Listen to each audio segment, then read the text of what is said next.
Hi, I'm Hollie Mays, mummy of twins, and I was a teacher for 15 years and now an educational designer, bringing play and learning back into people's homes. As you know, I have been a teacher for 15 years, and let me explain to you part of the British curriculum. The British curriculum is split into 7 areas of learning for the early years children. That's your kindergartners, that's when you're first coming to school. In the British curriculum, there are 3 prime areas of learning and 4 secondary areas of learning. Let's talk about those 3 prime areas and the reason that they're 3 prime areas. The first is physical development. Physical development is then split into 2 subsections: gross motor, which is exactly everything you would get behind me, and fine motor, things like handwriting and small movements, tying buttons, eating, doing your hair, things like that would be small movements, and fine motor. The reason that physical development is at the very top of the curriculum for early years children is it is the core foundation for everything else they will need to do in life. They need to develop muscles in every single part of their body. And if there's any chance you can get those children outside, climbing, upside down, doing cartwheels, anything you can get them doing to develop their physical development in terms of gross motor and fine motor is going to definitely make sure that your children get off to the best start of their education.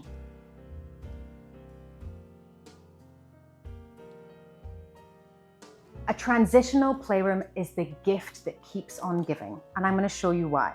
You've got 3 children already, then cousin comes, then 2 of them have got a play date, you don't have enough space.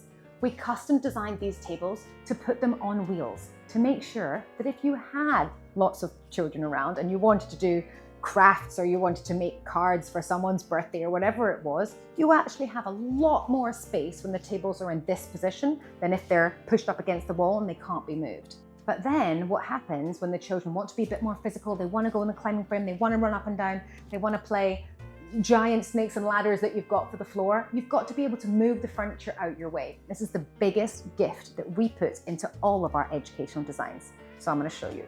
All the chairs come out the way. The tables are on wheels. They can actually be locked in position, or to be safe, so they don't slide around everywhere, or they will be unlocked and then easily movable. And children can do this by themselves.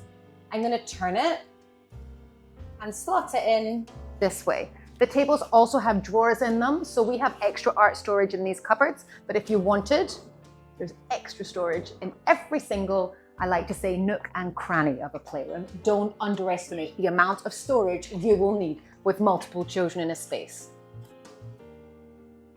And there we have it. The tables can be pushed out the way, locked into place and safe, and give multiple opportunities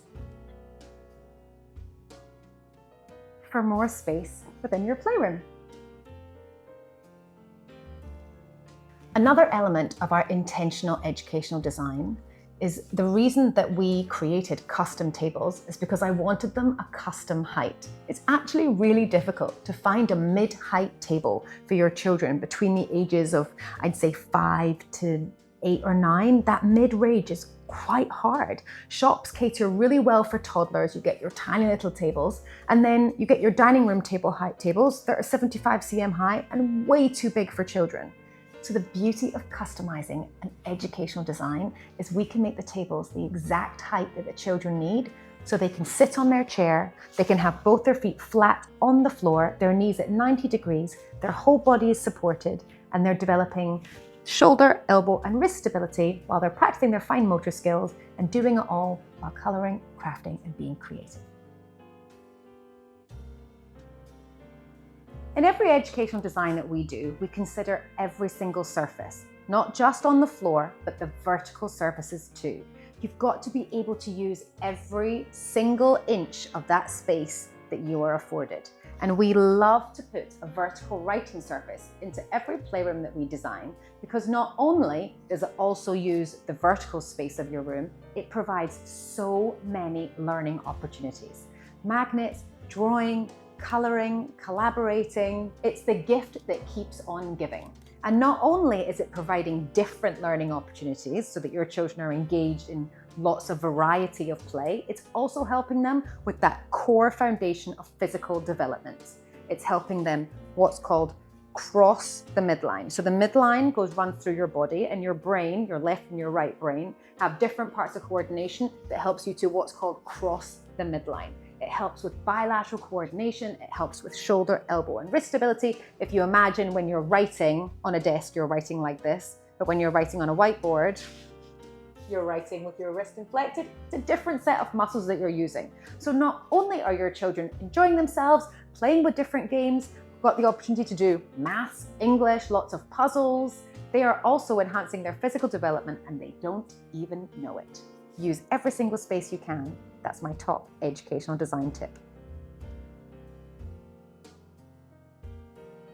When this family came to us and said that their children loved dress up and costumes and role play, I knew exactly what we were going to put into this room. Their very own theatre. But there was a caveat. The lovely mummy of this family said, I'd love a theatre, but I don't want it to take up the entire space of the room. And then we thought, no problem, we can solve that for you. So what we did was we made sure that this theatre was not only a wonderful stage for the children to really express their creativity, to gain collaboration skills, but also we made sure that the doors, or sorry, should I say, the wings of the theatre could close, could open, and that the stage could come down and go back up, out the way, leaving space for the playroom. If there wanted to be other games, if there was a birthday party, if there was anything else in here that needed to happen that needed more space, it was totally feasible. But when the girls really wanted to dive into a wonderful production that they've made by themselves, they've written the scripts, they've done the music, they've collaborated, they've decided the costumes, the hair, the makeup, all of the language, all of the educational skills that comes with creating a piece of theatre, no matter what it is, just provides so many learning opportunities I can't even count. Another special addition that we added was this magnetic whiteboard to be their background. It would have been fun to do a fun background for this family, but why should the adults decide what the background should be? Let the children decide. Let them create the set. The children in this family love art. Let them draw the background. Every show they put on is not going to be the same. So don't limit the children by us deciding what they should have. And let's let the children explore their creativity without any adults stopping them or being in their way. As a parent, I wish someone had told me this sooner. You do not need to have every single costume that you own either in one basket, one tub, or stuffed onto one rail. It's not going to help your children learn. It's not going to help them play with everything. And it's just going to end up a jumbled mess that stresses you out and stresses your children out as soon as they see the mess. This is a rail from Amazon. It's not expensive, but it's open and inviting. Imagine going into a store in the sale at 5 p.m. at the end of the day, or imagine going into a store first thing in the morning when everything's beautifully presented. It gives you a very different feeling. You're definitely much more willing to buy something first thing than you are last thing if you walk into that same shop, tidy or a mess. So why would your children feel any different? Please, please rotate the costumes that you own. Don't have the same ones out all the time. Don't let them get bored of seeing the same thing. If you hide something in a box away and then you bring it back out, it's a brand new toy. It's a brand new costume. And then maybe if you've hidden it and they've not played with it for a month, for example, their language is different. Their communication is different. They've done a new project at school. Now they're pretending to play with it in a different way. It's the gift that keeps on giving. Please, please don't feel you have to store everything all the time. As a teacher, what I wish people knew is if your child is into princesses or if they're into superheroes, it's amazing that you buy them costumes to dress up, but please give them variety. If you think when you're wearing a princess outfit, the kind of language you will speak is based on fairy tales and castles and knights and swords, and maybe that's the kind of vocabulary they're going to experience. If they dress up as a vet, they're not going to say the same vocabulary. They're going to be expanding their capacity of language. If they dress up as a doctor, if they dress up as Spider-Man, if they dress up as a firefighter, whatever it is, the more variety you give them in costumes means the more variety you give them in the language, which means the better their grades are in the end in that English exam. And what we want to do is we want to help our children from the youngest age to make it easier when it's a bit harder and they get older. And if you're just starting from scratch, I have a link on my Amazon storefront that's going to give you all the key essentials and give you a wide variety to get you started off on the right foot. We know that every family needs more storage for toys and games. And so when we designed this custom theatre, I wanted to make sure that we also thought about all of the small parts of costumes that get lost in the bottom of the basket and you can never find. The gloves, the headband, little rings that come with the outfits. And so what we did was we used a little bit of extra space and we created our very own dressing room storage system. All of our accessories are hidden all down the back of the theatre. Then we have a rotation system where we can rotate the costumes in and out. The children can easily pull the handles. They can easily access all of their belongings. They don't need to ask mummy, they don't need to ask daddy or anyone to help them. And then when you allow children to have that independence, they just become more creative. You don't have to stop the creativity for them to ask you, then get distracted by something else, and then the play and the energy is gone. So make sure in every space that you're custom designing, you really think about every element that the children need.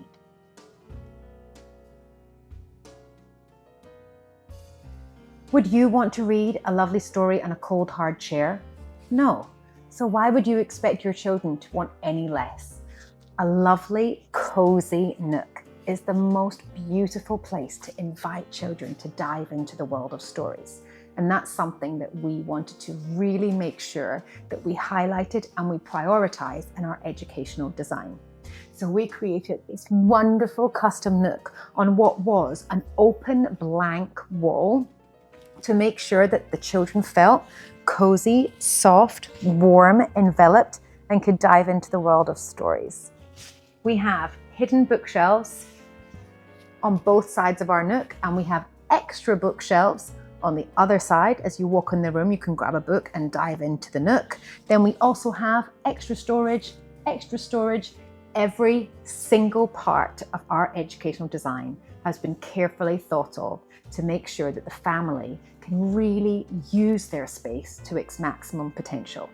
We also have a little extra nighttime addition, so that when you want to come and read a story at night, you don't want to turn on the big light. You should never turn on the big light. It's like the difference of going from a spa to a dentist. Your energy and how you feel is completely different. That's no different for children as it is for adults. So making sure there's warm lighting, there's soft, cozy textures. This bench was actually made out of memory foam because I want it to be comfortable on purpose. And actually, one part of this reading nook that was really carefully thought out specifically for this family was their grandparents live with them. And we wanted to make sure that the playroom that we designed was friendly towards the grandparents too. This reading nook sits directly opposite the theatre. How many times, if you have little ones that love to perform, have you heard, "Mommy watch, Granny watch, come and watch me, come and watch me." And then you sit on a cold, hard chair, you're not going to want to watch them. You're not going to want to stay longer. You're not going to want to engage with them. So we wanted to make sure that this nook was comfortable for children, for grandma, for grandpa, for mummy, for daddy, for all of the family to enjoy, for all of the family to congregate in this playroom, and it not just be a space for children, but a space that adults can enjoy too.